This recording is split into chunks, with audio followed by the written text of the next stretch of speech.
하나님의 주권적 역사하심 가운데 이스라엘 백성이 있다는 것을 에스라는 역대기의 말씀을 통해서 다시 한번 확인시켜 줍니다. 그 대표적인 사건이 다윗의 인구조사이죠. 1절에 보면 사탄이 일어나 다윗을 충동하였다라고 이야기하고, 사무엘하 24장에 보면 여호와께서 다윗을 교통시키셨다라고 이야기합니다. 이렇게 하나님의 주권적 역사하심 가운데 인구조사가 시작이 되었는데, 그 결과 다윗의 나라 이스라엘은 엄청난 재앙이 임하게 됩니다. 14절에 보면 전염병으로 7만 명이 죽임을 당하게 돼요. 우리 코로나도 그렇고 이전에 사스도 그렇고 메르스도 그렇고 각종 이런 전염병들이 창궐하죠. 정말 이 엄청난 사람이 하루아침에 물살을 당하게 됩니다.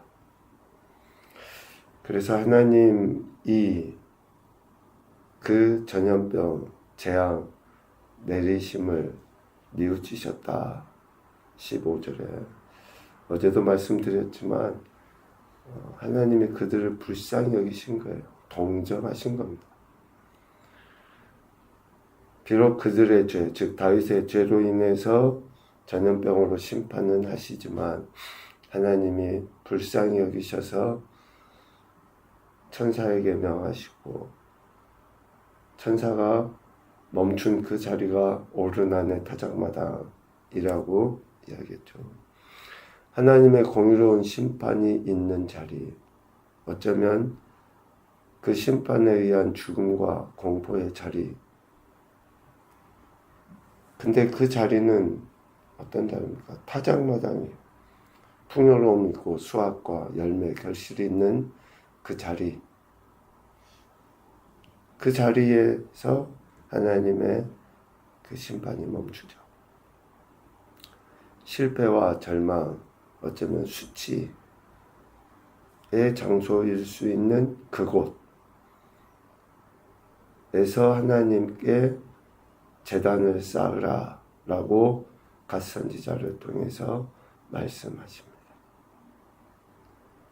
철저하게 패배하고, 인간적으로 그런 생각이 들 수 있잖아요. 요압이 아니 하지 말자고 하니까, 아니 인구조사 하지 말자고 제가 했지 않습니까? 그런데 극구 하라고 시키더니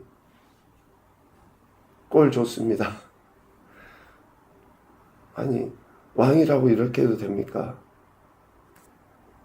다윗이 얼마나 자신의 가장 가까이에 있는 부하들로부터 수치스러움을, 조롱을, 그리고 일반 백성들도 원망할 수 있잖아요.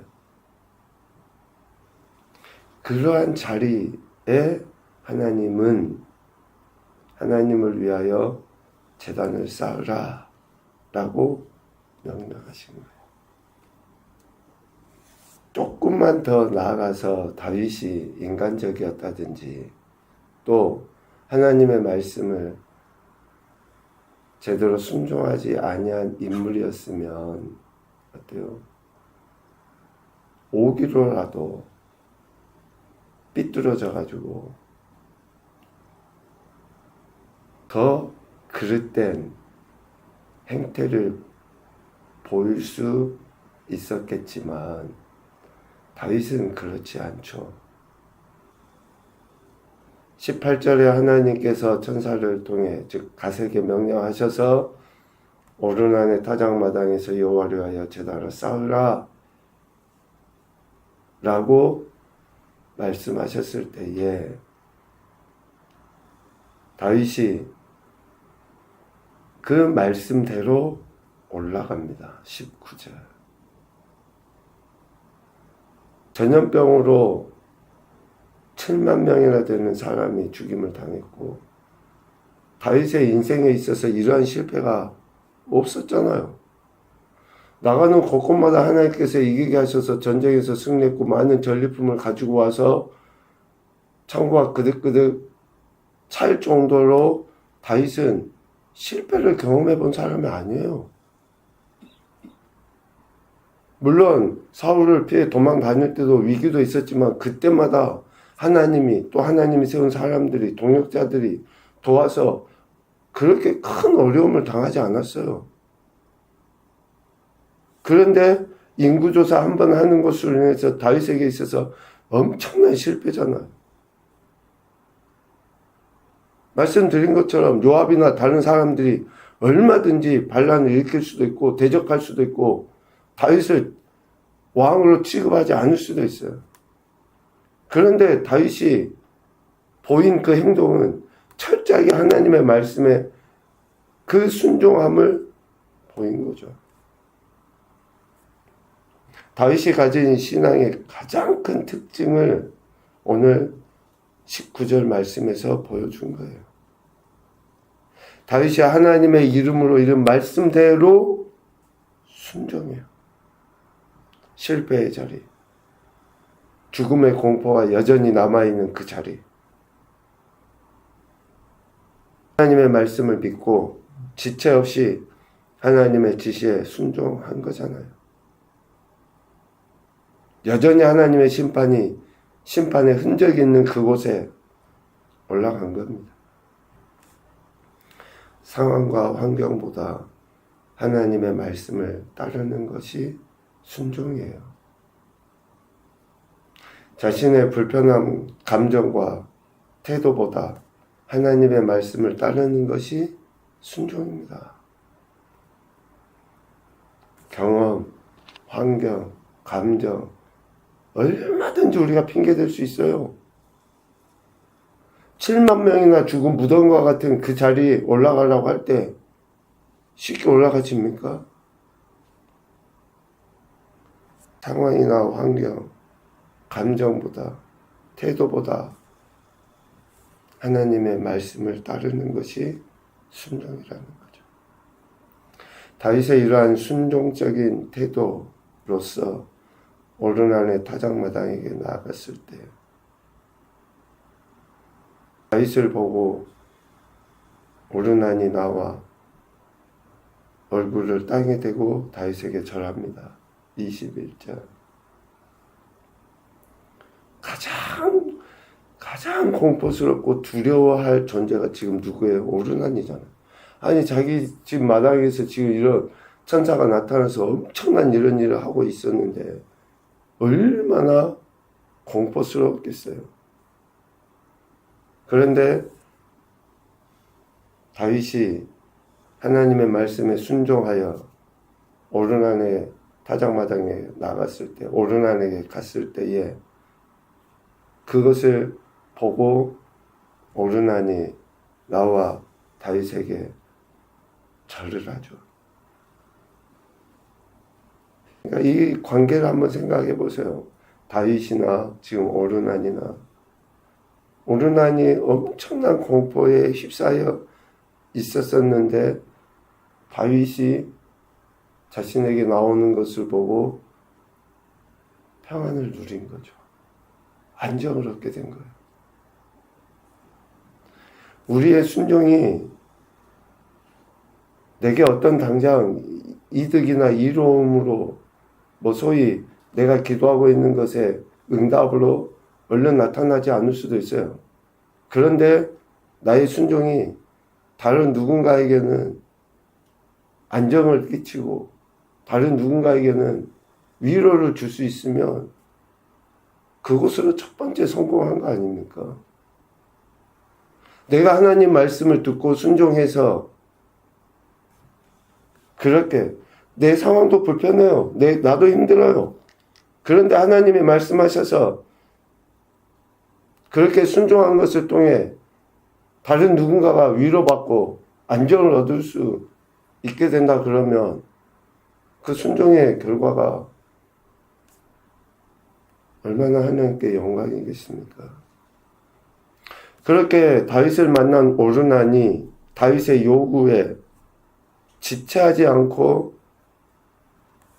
순종을 해버려요. 이 타작하는 곳을 내게 넘기라 라고 다윗이 이야기했을 때에 23절 내 주 왕께서 좋게 여기시는 대로 행하소서. 소들은 번제물로 곡식떠는 기계는 화목으로 밀은 소제물로 삼으시기 위하여 다 드리겠습니다 라고 오르나니 고백을 해버립니다. 다윗이 사탄의 충동에 의해 인구조사를 하다가 엄청난 재앙을 당하였으나 다윗이 하나님의 말씀에 순종하여 오르나는 타작마당에 올라가는 그러한 순종을 보였을 때 하나님의 영광을 드러낼 수 있도록 협력하는 자도 생기고 하나님이 그 일을 실질적으로 이루어가시는 그러한 결과들이 주어지게 돼요. 조건이 다 마련돼서 우리는 순종하기를 원해요. 내 마음도 다 준비돼서 뭔가 여건이 다 갖춰지고 내 마음도 그래 할 수 있겠어. 이렇게 되면 우리는 순종을 하기로 생각을 해요. 그런데 상황이 불편하고 뭔가 좀 힘들어도 하나님 말씀이면 순종해야죠. 그래서 그 말씀을 듣고 순종해 보면 하나님이 사람도 예배하시고 물질도 예배하시고 뭔가 하나님의 뜻을 이루어갈 수 있는 길들을 주시는데 오늘 오르나는 다윗의 순종에 자신의 헌신을 바치기로 하죠. 그랬을 때 다윗은 상당한 값으로 사겠다라고 24절에 이야기해요. 오르난의 선이 일 수도 있지만 이 말씀을 읽으면서 다윗이 조금은 깨달은 것 같아요. 인구조사를 통해서 모든 것이 하나님께서 자신에게 맡기신 것이라는 것을 확인하고 싶었었는지 모르죠.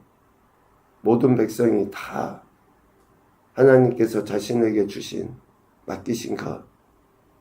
그런데 오르난의 23절과 같은 이 자발적인 헌신으로 여길 수 있는 이런 태도를 왕이니까 얼마든지 그냥 취해서 할 수도 있잖아요.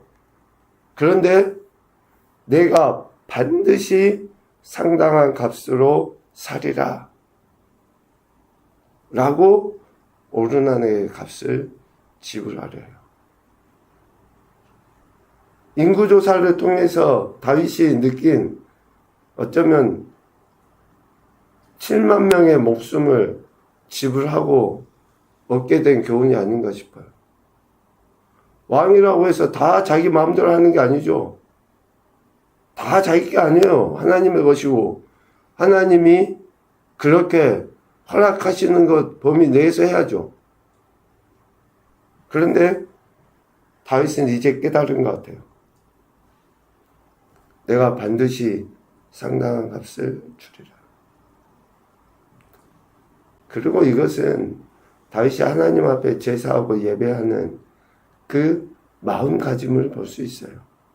형식적인 것보다 내용적인 면이 더 중요하다는 사실을 안 거죠. 자신은 드리지도 아니하고 외형적인 제사, 하나님이 표현이 그러지만 치가 떨리게 싫어하는 거 아닙니까? 외적으로 하는 척하고 물질 조금 드리는 것으로 마치 다 하는 것처럼 착각하는 그런 거 하나님이 제일 싫어하잖아요. 그래서 다윗은 오르난의 이러한 제안을 거절하고 자신의 것을 하나님께 바치기 위해 오르난의 모든 것을 그에 상응한 가격을 주고 구입해서 하나님께 드리기로 합니다. 금 600세겔을 달아주고 거기서 하나님을 위하여 제단을 쌓고 번제와 화목제를 드려 하나님께 아뢰다라고 25절에 이야기합니다. 마음과 그에 상응하는 헌신을 보일 때 하나님께서 응답하셔요. 마음도 드려야 되고 시간도 드려야 되고 몸도 갖다 놔야 되고 물질도 드려야 되고 다 해야 돼요. 마음만 있으면 됐지 아니에요. 마음과 그에 상응하는 헌신을 보일 때 하나님의 약속하신 말씀 15절에서 내 손을 거두리라 하나님 약속하셨죠. 그 약속하신 말씀이 실제가 돼요. 27절 그가 칼을 칼집에 꽂았더라. 이미 하신 약속의 말씀이 실제가 되는 것은 그의 상한 헌신을 보일 때 다윗이 오르난 타작마당에 올라갔어요. 또 그리고 그렇게 순종했어요. 제단을 쌓고 번제와 화목제를 드렸어요. 그럴 때에 하나님이 이전에 하신 말씀이 실제가 돼요. 실제. 그러한 태도를 하나님은 기대하시는 것이죠. 다윗은 이렇게 하나님께서 응답하심을 보고 오르난의 타작마당 즉 옛적에 모세가 광야에서 지은 여호와의 성막과 번제단이 있는 그곳에 하나님께 제사를 드립니다. 28절, 29절. 하나님께 예배하는 자리, 하나님의 임재의 처소. 그래서 오르난의 타작마당은 실패와 절망, 죽음의 자리이지만 그곳이 진정 하나님을 예배하는 자리로 바뀌어져 갑니다. 한 사람의 순종을 통해서 그렇게 바뀌어져 가는 거죠. 첫 번째 교훈입니다. 상황과 환경, 감정보다 앞서야 하는 것이 하나님의 말씀이다. 그래서 말씀을 들으려고 몸부림치셔야지 돼요. 하나님의 말씀을 듣는 것이 듣고 순종하는 것이 무엇보다 중요합니다. 정말 중요해요. 그래서 그 말씀을 듣기 위해서 우리의 감정을 내려놓고 상황의 환경보다 그 말씀 따라가는 거죠. 하나님의 말씀에 순종할 때 상황과 환경을 초월하여 평안을 누리게 된다. 이런 은혜가 저와 여러분에게 있었으면 좋겠습니다. 말씀에 순종할 때에 상황이나 환경을 초월해서 평안을 누리게 돼요. 이게 하나님 나라거든요. 세 번째, 지금 있는 곳이 예배의 자리, 하나님의 임재의 자리임을 잊지 말자. 하나님이 보고 계시고 하나님이 받으시는 그런 예배의 자리고 임재의 자리라는 거예요. 그래서 우리는 언제 어디서나 하나님께 예배하고 언제 어디서나 하나님이 함께하고 계심을 의식하며 살아가는 거예요. 얼마나 큰 축복입니까 이게. 그런데 상황에 이끌려서 감정에 이끌려서 그 은혜를 누리지 못해요. 많은 사람들이. 오늘도 우리에게 생명 주신 하나님은 우리가 있는 곳에서 그 하나님께 예배하기를 원하시고 하나님의 영광을 나타내기를 원하십니다. 왜? 약속하신 복을 우리에게 주셔서 우리가 하나님 나라를 누리며 또 하나님의 영광을 드러내도록 하시기 위함인 것이죠. 오늘도 예배함으로 하나님께 영광을 올려드리시고 말씀 순종함으로 더 큰 은혜를 경험하는 복된 한날이 되시기를 주님의 이름으로 축복합니다. 아멘.